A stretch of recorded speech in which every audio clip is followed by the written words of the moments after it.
সারাদিনের নিউজ বৃত্তান্তে আপনাদের স্বাগত। আপনাদের সঙ্গে রয়েছি আমি দেবলীনা। দেশ থেকে রাজ্য, শহর থেকে গ্রাম, দিনের টুকরো টুকরো খবরের আপডেট নিয়ে শুরু করছি আজকের সারাদিনের নিউজ বৃত্তান্ত।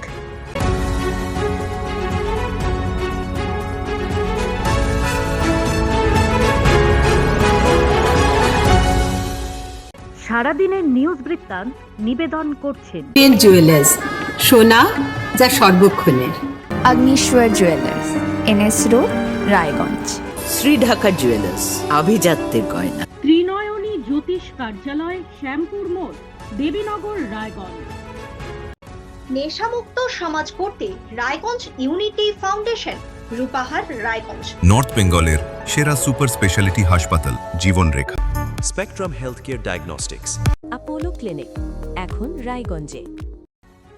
রায়গঞ্জের বুকে তৃণমূল কংগ্রেসের জেলা কার্যালয় ঘিরে এবার বিস্ফোরক বিতর্ক। দীর্ঘদিন ধরে যে ঘরকে দলের রাজনৈতিক কর্মকাণ্ডের কেন্দ্র হিসেবে ব্যবহার করা হতো, সেই ঘরেই এবার ঝুলল প্রশাসনের শোকজ নোটিশ। বৃহস্পতিবার বিকেলে জেলা প্রশাসনের কর্তারা এসে কার্যালয়ের গেটে তালা ঝুলিয়ে নোটিশ টাঙিয়ে দেন। পশ্চিমবঙ্গ ক্ষুদ্র শিল্প উন্নয়ন নিগমের পাঠানো নোটিশে স্পষ্ট অভিযোগ, রায়গঞ্জ কমার্শিয়াল এস্টেটের ওই ঘরটি মূলত এমএসএমই ইউনিট চালানোর জন্য 30 বছরের লিজে দেওয়া হয়েছিল, কিন্তু সেখানে কোনো শিল্প বা ব্যবসায়িক কার্যকলাপ হয়নি, বরং জায়গাটি বেআইনিভাবে অন্য পক্ষকে সাবলেট করা হয়েছে। প্রশাসনের প্রশ্ন, সরকারি সম্পত্তি কি রাজনৈতিক দলের কার্যালয় হিসেবে ব্যবহার করা হচ্ছিল? স্থানীয়দের দাবি, তৃণমূল সরকারের সময় ওই কার্যালয় ছিল কর্মী সমর্থকদের ভিড়ে উপচে পড়া, অথচ নির্বাচনের ফল ঘোষণার পর থেকেই কার্যত ফাঁকা হয়ে যায় অফিসটি। এখনো গেটে ঝুলছে তৃণমূল কংগ্রেসের লেটার বক্স, যা বিতর্ক আরও উস্কে দিয়েছে। যার নামে লিস্ট ছিল সেই প্রতিষ্ঠানের প্রতিনিধি বিবেক দত্ত অবশ্য অত্যন্ত সতর্কভাবে প্রতিক্রিয়া দিয়েছেন। তিনি বলেন, আমরা 30 বছরের জন্য লিজ নিয়েছিলাম, যে কাজের জন্য জায়গা নেওয়া হয়েছিল তা করা হয়নি, কলকাতায় ডাকা হয়েছে, সেখানেই সব জানাবো। এর বেশি কিছু বলতে চাননি তিনি। ফের অবৈধভাবে পুকুর ভরাটের বিরুদ্ধে সোচ্চার হলো সাধারণ মানুষ। শুক্রবার রায়গঞ্জ পৌর এলাকার 17 নম্বর ওয়ার্ডের সাধারণ বাসিন্দারা রায়গঞ্জ থানার দ্বারস্থ হয়ে এ বিষয়ে অভিযোগ জানান। তারা সরাসরি অভিযোগ করেন, স্থানীয় তৃণমূল নেতারা অবৈধভাবে এলাকার প্রাচীন বিলবাড়ি পুকুর সহ বেশ কিছু জলা জমি রাতের অন্ধকারে মাটি ফেলে ভরাট করেছেন। একই সঙ্গে ওই স্থানে অবৈধভাবে জমি হস্তান্তর এবং ফ্ল্যাট নির্মাণ করেছেন। এলাকাবাসীর অভিযোগ, দীর্ঘদিন ধরেও এসবের প্রতিবাদ করতে গেলে জুটেছে ভয় প্রদর্শন, এমনকি প্রাণে মারার হুমকিও। অবশেষে রাজ্যে ঘটে গেছে পালাবদল। নতুন সরকার আসায় ভরসা বেড়েছে মানুষের, যার ফলশ্রুতি সাধারণের প্রতিবাদ। প্রসঙ্গত উল্লেখ্য, স্থানীয় তৃণমূল নেতা শান্তিং দাস, পঙ্কজ প্রামাণিক ওরফে মামু এবং কল্যাণ সাহা ওরফে পিঙ্কুর বিরুদ্ধে সরাসরি অভিযোগ করেন স্থানীয় বাসিন্দারা। এখন দেখার প্রশাসন কতটা সক্রিয়ভাবে এই ঘটনার তদন্ত করে উপযুক্ত ব্যবস্থা গ্রহণ করে। দূষণের কবলে ঐতিহ্যবাহী রাজপুকুর। রায়গঞ্জ শহরের জলাভূমিগুলির মধ্যে অন্যতম এই রাজপুকুরের পরিবেশগত ভারসাম্য নষ্ট হতে বসেছে। পুকুরের চারপাশ দিয়ে ভেসে আছে নানান প্রজাতির মরা মাছ। দুর্গন্ধ ছড়াচ্ছে সেই মরা মাছগুলি থেকে, আর তাতেই অতিষ্ঠ এলাকাবাসী। স্থানীয় ব্যবসায়ী উদয় কুমার দত্তের অভিযোগ, সম্ভবত বিষাক্ত কোনো কিছু দিয়ে মাছগুলিকে মারা হয়েছে। অবিলম্বে এই সমস্যার সমাধানের আর্জি জানান তিনি। তবে পুকুরের মালিক পক্ষের অন্যতম প্রসেনজিৎ রায় জানান, এই পুকুরে মাছ চাষ করা হয় দীর্ঘদিন ধরে। চারপাশের বাড়ি এবং রেস্তোরাঁগুলি থেকে দীর্ঘদিন ধরে জঞ্জাল ফেলা হচ্ছে এই পুকুরে। বারে বারে অভিযোগ জানানো সত্ত্বেও কাজ হয়নি বলে আক্ষেপ করেন তিনি।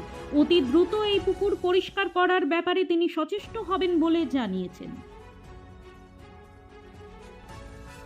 3 দিনের পুলিশি হেফাজত শেষে ফের রায়গঞ্জ আদালতে পেশ করা হলো ধৃত হেমতাবাদ ব্লক তৃণমূল কংগ্রেসের সহ সভাপতি মজিবুর রহমান দুলালকে।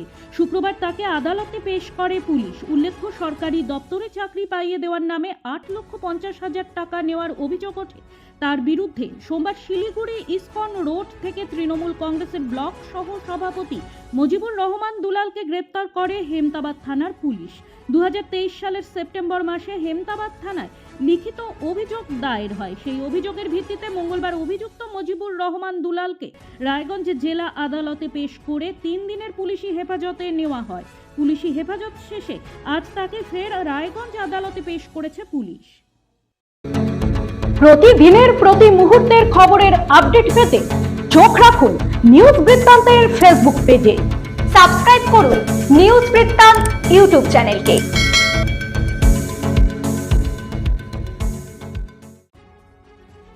ইসলামপুরে ঝটিকা সফরে এলেন পশ্চিমবঙ্গ বিধানসভার স্পিকার। শুক্রবার তিনি ইসলামপুর সার্কিট হাউসে পৌঁছান। সেখানে জেলা বিজেপি নেতৃত্বের সঙ্গে দীর্ঘক্ষণ বৈঠক করেন বলে জানা গিয়েছে। তবে বৈঠক শেষে সাংবাদিকদের মুখোমুখি হয়ে কোনো মন্তব্য করতে চাননি স্পিকার। সূত্রের খবর, বৈঠকে ইসলামপুরের সামগ্রিক পরিস্থিতি, সাংগঠনিক বিষয় এবং এলাকার উন্নয়ন নিয়ে বিস্তারিত আলোচনা হয়। যদিও বৈঠকের নির্দিষ্ট বিষয় প্রকাশ্যে আনতে চাননি বিজেপি নেতৃত্ব। এদিন স্পিকারের সঙ্গে উপস্থিত ছিলেন বিজেপির জেলা সহ সভাপতি ও ইসলামপুর শহর মণ্ডল সভাপতি। বিজেপির জেলা সহ সভাপতি সুরজিৎ সেন জানান, স্পিকারের সঙ্গে বিভিন্ন গুরুত্বপূর্ণ বিষয় নিয়ে আলোচনা হয়েছে। পাশাপাশি ইসলামপুরের বর্তমান পরিস্থিতি ও উন্নয়নমূলক বিষয়েও কথা হয়েছে বলে তিনি উল্লেখ করেন। তবে বৈঠকের বিস্তারিত নিয়ে প্রকাশ্যে কিছু বলতে চাননি তিনি। রায়গঞ্জ বিশ্ববিদ্যালয়ের থ্রেট কালচারের বিরুদ্ধে এবার সরাসরি সরব হলেন প্রাক্তন উপাচার্য তথা বাংলা বিভাগের অধ্যাপক ডক্টর দীপক কুমার রায়। বিশ্ববিদ্যালয়ের আভ্যন্তরীণ রাজনীতি ও প্রশাসনিক চাপ নিয়ে এক বিস্ফোরক মন্তব্যে তিনি তৃণমূল নেতৃত্ব এবং তৎকালীন রায়গঞ্জের বিধায়ক কৃষ্ণ কল্যাণীর বিরুদ্ধে গুরুতর অভিযোগ তুলেছেন। দীপক বাবুর দাবি, তার উপাচার্য থাকাকালীন সময় বিশ্ববিদ্যালয় একাধিক বিতর্কে জড়ায়। চাঞ্চল্যকর ক্যাগ রিপোর্ট, অশিক্ষক কর্মচারীদের লাগাতার ধর্ণা আন্দোলন এবং আর্থিক অনিয়মের মতো ইস্যুগুলি বারবার সামনে আসে। প্রাক্তন উপাচার্য জানান, এই সমস্ত অনিয়ম ও বিশ্ববিদ্যালয়ের ভেতরে থ্রেট কালচার নিয়ে তিনি বহুবার উচ্চশিক্ষা দপ্তরে লিখিত অভিযোগ জানিয়েছেন, কিন্তু কোনো সদুত্তর বা কার্যকরী পদক্ষেপ দেখা যায়নি। সব জেনেও দপ্তর চুপ থেকেছে। ক্ষোভ প্রকাশ করে বলেন তিনি, এবার তার আক্রমণের মূল লক্ষ্য তৃণমূল নেতৃত্ব, এমনকি বাদ যাননি তৎকালীন বিধায়ক কৃষ্ণ কল্যাণীও। দীপক রায়ের বিস্ফোরক অভিযোগ, প্রাক্তন বিধায়ক তাকে সরাসরি উপাচার্যের পদ ছাড়তে চাপ দিয়েছিলেন। বিশ্ববিদ্যালয়ের স্বাভাবিক কাজকর্মে রাজনৈতিক হস্তক্ষেপ চরমে পৌঁছেছিল বলেও মন্তব্য করেন তিনি। শুক্রবার দুপুরে রায়গঞ্জের কুলিক পাখিরালয়ের সভাকক্ষে একটি বন্যপ্রাণ সংরক্ষণ ও আইনি সচেতনতা শিবিরের আয়োজন করা হয়। এই কর্মসূচির আয়োজন করে west Bengal human welfare and nature organisation এবং Uttar Dinajpur peoples for animals. সহযোগিতায় ছিল Raiganj forest division, north Bengal photographic club, Utkarsha wildlife society, Himalayan mountaineers and trekkers association সহ একাধিক সংগঠন। শিবিরে উপস্থিত পরিবেশ প্রেমী বনকর্মী ও সমাজকর্মীরা বন্যপ্রাণ সংরক্ষণ এবং পশুদের প্রতি মানবিক আচরণের ওপর গুরুত্বারোপ করেন। এছাড়াও মোর ট্রিজ মোর লাইফ গ্রিনার টুমোরো বার্তা সামনে রেখে বৃক্ষরোপণের আহ্বান জানানো হয়। দূষণ কমিয়ে বায়ু, জল ও মাটি পরিষ্কার রাখার উপরও গুরুত্ব আরোপ করা হয়। উত্তর দিনাজপুর জেলার উঠতি অ্যাথলিটদের ভবিষ্যৎ গড়তে দিনের পর দিন অক্লান্ত পরিশ্রম করছেন কোচ সঞ্জিত যাদব। রায়গঞ্জ শহরের মিলিটারি ফরেস্ট চত্বরে দীর্ঘ কয়েক বছর ধরে জেলার বহু প্রতিভাবান ক্রীড়াবিদকে প্রশিক্ষণ দিয়ে চলেছেন তিনি। এই ফরেস্ট থেকেই উঠে এসেছে একাধিক জেলা ও রাজ্য স্তরের চ্যাম্পিয়ন। এমনকি কয়েকজন অ্যাথলিট ভারতের হয়েও বিভিন্ন প্রতিযোগিতায় প্রতিনিধিত্ব করেছেন। কিন্তু সাফল্যের সেই উজ্জ্বল ছবির আড়ালে লুকিয়ে রয়েছে কঠিন বাস্তব। অধিকাংশ প্রতিভাবান অ্যাথলিটই দরিদ্র পরিবারের সন্তান হওয়ায় নিয়মিত পুষ্টিকর খাদ্য পায় না। ফলে কঠোর অনুশীলন করেও শারীরিক দুর্বলতার কারণে অনেকেই পিছিয়ে পড়ছে বলে অভিযোগ কোচের। প্রতিদিন ভোর থেকে মিলিটারি ফরেস্টে ছুটে আসে জেলার বিভিন্ন প্রান্তের ছাত্রছাত্রীরা। কারো পায়ে ছেঁড়া জুতো, কেউ আবার খালি পায়ে অনুশীলন চালিয়ে যাচ্ছে। তবুও চোখে স্বপ্ন একদিন বড় মঞ্চে দেশের হয়ে খেলার। কিন্তু সেই স্বপ্ন পূরণের পথে বড় বাধা হয়ে দাঁড়িয়েছে অপুষ্টি ও আর্থিক সংকট। কোচ সঞ্জিত যাদব বলেন, একজন অ্যাথলিটের শরীর গঠনের জন্য সঠিক খাদ্য অত্যন্ত প্রয়োজন। প্রশাসন ও সমাজের বিত্তবান মানুষদের এগিয়ে এসে এই শিশুদের পাশে দাঁড়ানো উচিত। এই ফরেস্ট থেকে বহু অ্যাথলিট জেলা ও রাজ্যের মুখ উজ্জ্বল করেছে, কিন্তু সামান্য সহযোগিতার অভাবে অনেক প্রতিভাই মাঝপথে হারিয়ে যাচ্ছে। সারাদিনের নিউজ বৃত্তান্ত আজ এই পর্যন্তই। সঙ্গে থাকুন, দেখতে থাকুন, চোখ রাখুন নিউজ বৃত্তান্তে। নিউজ বৃত্তান্ত, হলুদ নয়, স্বচ্ছ।